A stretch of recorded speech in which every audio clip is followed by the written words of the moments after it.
Hi, and welcome to the NBA show. My name is Morten, Jensen, and today we'll be discussing the 2021 free agency, even though it's months away. Stay tuned.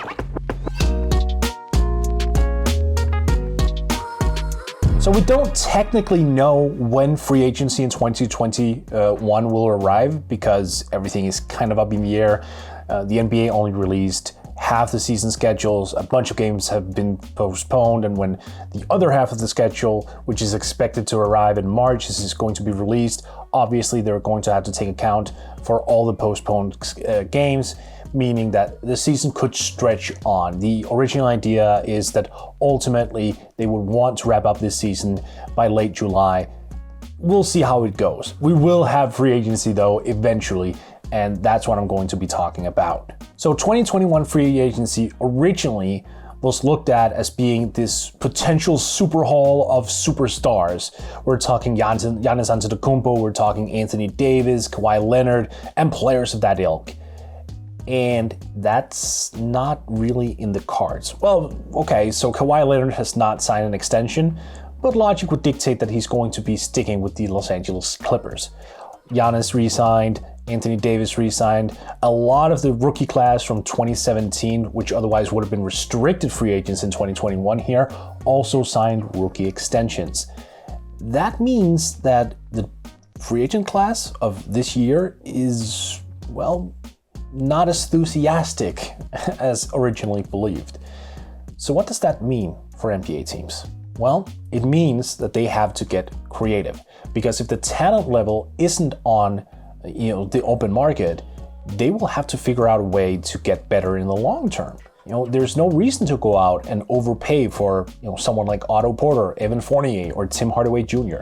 That doesn't necessarily move the needle a whole lot. I think it might help teams like Detroit or other teams that had the need for step-by-step improvement, although currently Detroit doesn't have cap space, but I'm just trying to make an example here.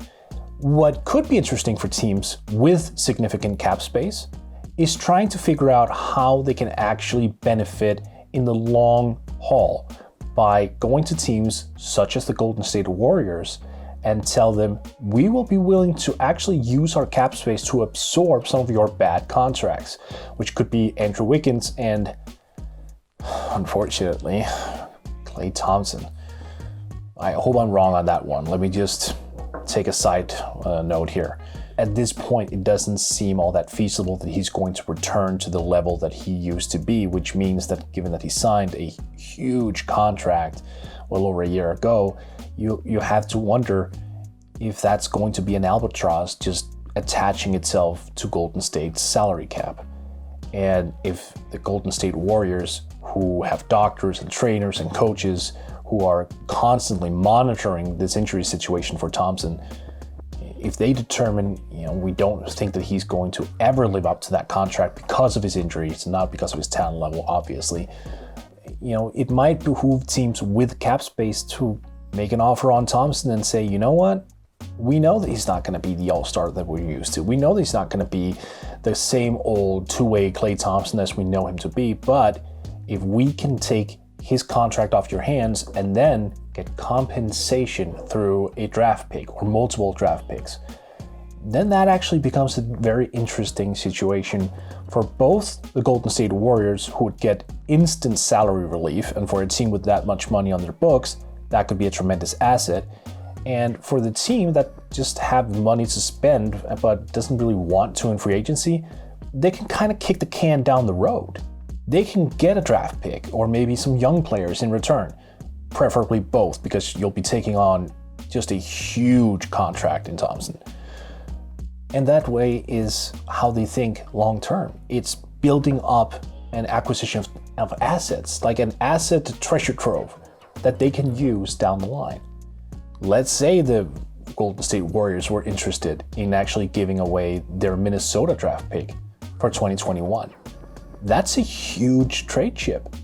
Teams would be willing to take on long-term money, maybe not Klay Thompson, but definitely Andrew Wiggins, if the compensation for doing so was that draft pick. Now, would Golden State do that? That remains to be seen. It's always a negotiation from either side. But that type of example is what teams with cap space for 2021 should be looking at. Instead of going out and maybe overpaying in the restricted free agency market on guys like John Collins and Lauren Markkinen, see video, it just makes more sense to not overpay for guys. It makes more sense to just take on bad money and get assets, especially if you know that you're not going to be competitive for at least a couple more years. Then having bad contracts on your books isn't necessarily a bad thing as long as you get compensated for having them, or rather for taking them on.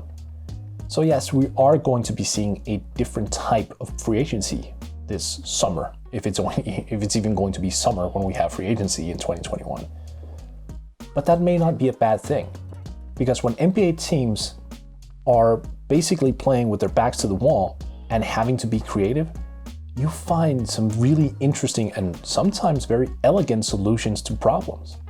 That's why they're NBA teams. That's why they have so many people attached to front offices. They think outside the box. They may pivot from an original plan and go, you know what, we can't achieve our goal this year as we originally thought. So maybe we pivot that and make it a 2-year goal or a 3-year goal instead. That suddenly opens the doors, or a door at least, for a bunch of new opportunities. It means you can take flyers on young guys in free agency who may come at a lesser price. It means you can take on money that you initially wouldn't want to because you know you're a couple years away, so you might as well get a draft pick. You can integrate that rookie and give him a couple years to get acclimated to the league, and then when you're ready to roll, you have those assets in hand.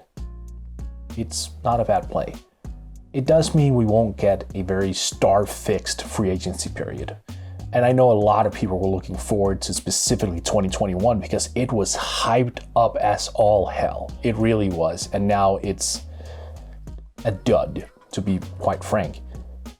But, you know, if it means that we're going to be seeing NBA teams get creative, if we're going to see NBA teams decide on a different path, I'm all for it.